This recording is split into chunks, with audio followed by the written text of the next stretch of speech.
GM group ವಿರುದ್ಧ ಹವಾಲಾ ದಂಧೆ ಆರೋಪ ಪ್ರಕರಣಕ್ಕೆ ಸಂಬಂಧಪಟ್ಟ ಹಾಗೆ ಸಂಸದ ಜಿಎಂ ಸಿದ್ದೇಶ್ವರ್ ಪ್ರತಿಕ್ರಿಯಿಸಿದ್ದಾರೆ. ನ್ಯೂಸ್ ಫಸ್ಟ್ ವರದಿಯನ್ನ ಉಲ್ಲೇಖಿಸಿ ತಮ್ಮ ವಿರುದ್ಧದ ಆರೋಪವನ್ನ ಅಲ್ಲಗಳೆದಿದ್ದಾರೆ ಸಂಸದ ಜಿಎಂ ಸಿದ್ದೇಶ್ವರ್. ಡ್ರೈವರ್ ಸ್ವಾಮಿ ಯಾರು ಅನ್ನೋದೇ ಗೊತ್ತಿಲ್ಲ ಅಂತ ಹೇಳಿ ಜಿಎಂ ಸಿದ್ದೇಶ್ವರ್ ಹೇಳಿದ್ದಾರೆ. ಚುನಾವಣೆ ಹೊತ್ತಲ್ಲಿ ನನ್ನ ಹೆಸರನ್ನ ಕೆಡಿಸೋಕೆ ಹೀಗೆಲ್ಲ ಮಾಡ್ತಿದ್ದಾರೆ. ಲೋಕಸಭಾ ಚುನಾವಣೆಯ ಟಿಕೆಟ್ ತಪ್ಪಿಸಬೇಕು ಅನ್ನುವಂತಹ ತಂತ್ರ ಇದರಲ್ಲಿದೆ ಅಂತ ಆರೋಪಿಸಿದ್ದಾರೆ.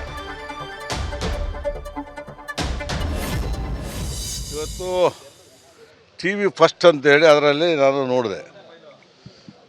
ನಾನು ನನ್ನ ತಮ್ಮ ಹವಾಲಾ ಮಾಡ್ತೀವಿ ಅಂಥೇಳಿ ಒಬ್ಬ ಕಳ್ಳ, ಅವನು ಕಳ್ಳ ಹೆಂಡ್ತಿ ಅವನು 1 ಕೋಟಿ ರೂಪಾಯಿಯನ್ನು ದುಡ್ಡನ್ನು ನಮ್ಮ ಹುಡುಗರ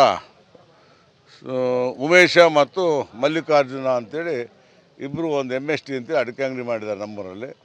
ಅವರು ಅಡಿಕೆ ಖರೀದಿ ಮಾಡೋಕ್ಕೆ ಹೋದಂಥ ಸಂದರ್ಭದಲ್ಲಿ ಅಡಿಕೆ ಸಿಗದೇ ಇರೋದ್ರಿಂದ ಬೆಂಗಳೂರಿಗೆ ಹೋಗಿ ಅವರ ಮಕ್ಕಳ ಹಾಸ್ಟೆಲಲ್ಲಿ ಆದರೆ ಅವ್ರ ತಂಗಿ ಮನೆಗೇನೋ ಹೋಗಿದ್ದಾರೆ ಅಂತ ಹೇಳಿದ್ದು. ನನಗೇನಿದು ಗೊತ್ತಿಲ್ಲ, ಹೇಳಿದ್ದಾರೆ.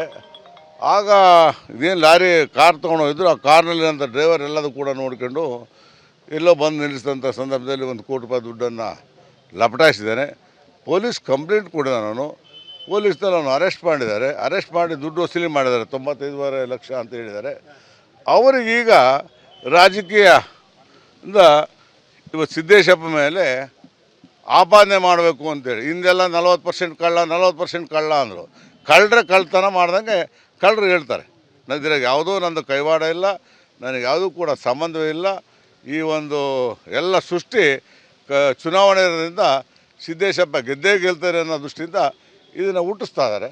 ಇದು ಬಿಟ್ಟರೆ ಏನಿಲ್ಲ. ಮತ್ತು ನಾನು ಈಗ ತಾನೇ ನೋಡಿದೆ ವಾಟ್ಸಪ್ನಲ್ಲಿ ಅಂಬೇಡ್ಕರ್ ವೃತ್ತದಿಂದ ಕಾಂಗ್ರೆಸ್ಸಿನ ಕಾರ್ಯಕರ್ತರು ಮೆರವಣಿಗೆ ಮಾಡಬೇಕು, ED ರೈಡ್ ಆಗಬೇಕು, IT ರೈಡ್ ಆಗಬೇಕು ಅಂತ ಏನೋ ಕೇಳಿದ್ದಾರೆ.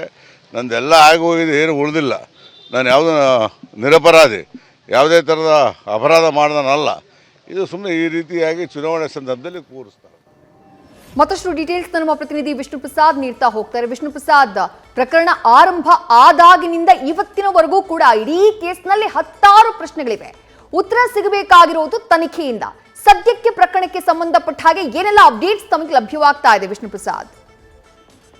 ಖಂಡಿತ ವಿದೇಶ್ರೀ, ಈ ಒಂದು ಪ್ರಕರಣದಲ್ಲಿ ಮೊದಲನೇದಾಗಿ ಈಗಾಗಲೇ ಕಾಟನ್ಪೇಟೆ ಪೊಲೀಸರು ಅಂದ್ರೆ ಉಪ್ಪಾಪೇಟೆ ಪೊಲೀಸರು ಕೇಸ್ ದಾಖಲಿಸಿಕೊಳ್ಳುವಂತಹ ಸಂದರ್ಭದಲ್ಲಿ ಅಲ್ಲಿ 379 ದಾಖಲಿಸುವಂತಹ ಕೆಲಸವನ್ನ ಪೊಲೀಸರು ಮಾಡಿದ್ರು. ಯಾಕಂತಂದ್ರೆ 1 ಕೋಟಿ ಹಣವನ್ನ ಕಳ್ಳತನ ಮಾಡಿದಂತಹ ಗಂಭೀರ ಆರೋಪ ಒಂದ್ ಕಡೆ ಕೇಳಿ ಬಂದಿತ್ತು.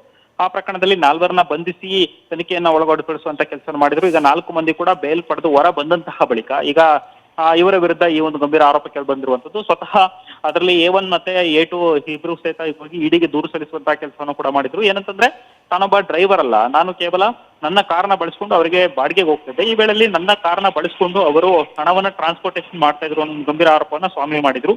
ಇದಲ್ಲದೆ ಇಡಿಗೂ ಕೂಡ ಈ ಸಂಬಂಧಪಟ್ಟಂತೆ ದೂರು ಕೂಡ ಕೊಡುವಂತಹ ಕೆಲಸವನ್ನು ಮಾಡಿದರೆ. ಈಗ ಪ್ರಕರಣಕ್ಕೆ ಸಂಬಂಧಪಟ್ಟಂತೆ ಇಡಿ ಅಧಿಕಾರಿಗಳು ಇವರ ಬಳಿ ಕೆಲವೊಂದಷ್ಟು ದಾಖಲೆಗಳನ್ನ ಪಡೆದುಕೊಂಡು ಅವರು ತನಿಖೆಯನ್ನು ಕೈಗೊಳ್ಳುವಂತಹ ಕೆಲಸವನ್ನು ಒಂದ್ ಕಡೆ ಮಾಡ್ತಿದ್ದಾರೆ. ಎಟ್ ದಿ ಸೇಮ್ ಟೈಮ್ ಇನ್ನೊಂದು ಪ್ರಕರಣಕ್ಕೆ ಸಂಬಂಧಪಟ್ಟಂತೆ ನೋಡೋದಾದ್ರೆ, ಈಗಾಗಲೇ ಕಳ್ಳತನ ಕೇಸ್ ಸಂಬಂಧಪಟ್ಟಂಗೆ ಇನ್ವೆಸ್ಟಿಗೇಷನ್ ಏನ್ ನಡೀತಾ ಇದೆ. ಆ ಕಳ್ಳತನ ಕೇಸ್ನ ಇನ್ವೆಸ್ಟಿಗೇಷನ್ ಒಂದ್ ಕಡೆ ತನಿಖೆ ನಡೀತಾ ಇದ್ರು ಕೂಡ ಪೊಲೀಸರು ಇದಕ್ಕೆ ಸಂಬಂಧಪಟ್ಟಂತೆ 1 ಕೋಟಿ ಹಣ ಸೀಸ್ ಆಗಿರೋದಿರ್ಬೋದು, 1 ಕೋಟಿ ಹಣವನ್ನ ಅವರಿಂದ ಪಡ್ಕೊಳ್ಳುವಂತ ಏನ್ ಕೆಲಸವನ್ನು ಮಾಡಿದ್ದಾರೆ. ಇದಕ್ಕೆ ಸಂಬಂಧಪಟ್ಟಂಗೆ ಎಲ್ಲೂ ಕೂಡ ಇಡಿಗೆ ಮಾಹಿತಿ ಕೊಟ್ಟಿಲ್ಲ ಅನ್ನೋ ಒಂದು ಆರೋಪ ಮತ್ತೊಂದು ಕಡೆ ಇರುವಂತದ್ದು. ಈ ಎಲ್ಲ ಬೆಳವಣಿಗೆ ನಡುವೆ ಕಾಂಗ್ರೆಸ್ ಕಾರ್ಯಕರ್ತರು ಪ್ರತಿಭಟನೆ ನಡೆಸಿದಂತಹ ಸಂದರ್ಭದಲ್ಲಿ ಈಗ ಜಿಎಂ ಸಿದ್ದೇಶ್ ಅವರು ಉತ್ತರ ಕೊಡುವಂತ ಕೆಲಸವನ್ನು ಕೂಡ ಮಾಡ್ತಿದ್ದಾರೆ. ಅವರು ಈಗಾಗಲೇ ಹೇಳ್ತಿರುವಂತೆ ಅವರ ವಿರುದ್ಧ, ಅದರಲ್ಲೂ ಪ್ರಮುಖವಾಗಿ ಇವರ ವಿರುದ್ಧ ಏನ್ ದೂರು ಕೊಟ್ಟಿರುವಂತಹ ಆರೋಪಿಗಳೇನಿದ್ದಾರೆ ಇವರ ವಿರುದ್ಧ ಈಗಾಗಲೇ ಕಳ್ಳತನ ಕೇಸ್ ದಾಖಲಾಗಿದೆ. ಅವರು ಕಳ್ಳರಿದ್ದಾರೆ.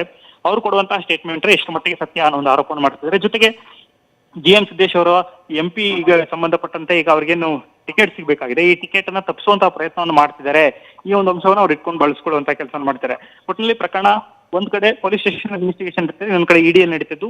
ಈಗ ನೆಕ್ಸ್ಟ್ ಯಾವ ಹಂತಕ್ಕೆ ಹೋಗುತ್ತೆ ಅನ್ನೋದನ್ನ ಈಗ ನೋಡ್ಬೇಕಾಗಿರುವಂತದ್ದು ವಿದೇಶಿ. ಥ್ಯಾಂಕ್ ಯು ವಿಷ್ಣು ಪ್ರಸಾದ್ ತಮ್ಮೆಲ್ಲ ಡೀಟೇಲ್ಸ್ಗೆ.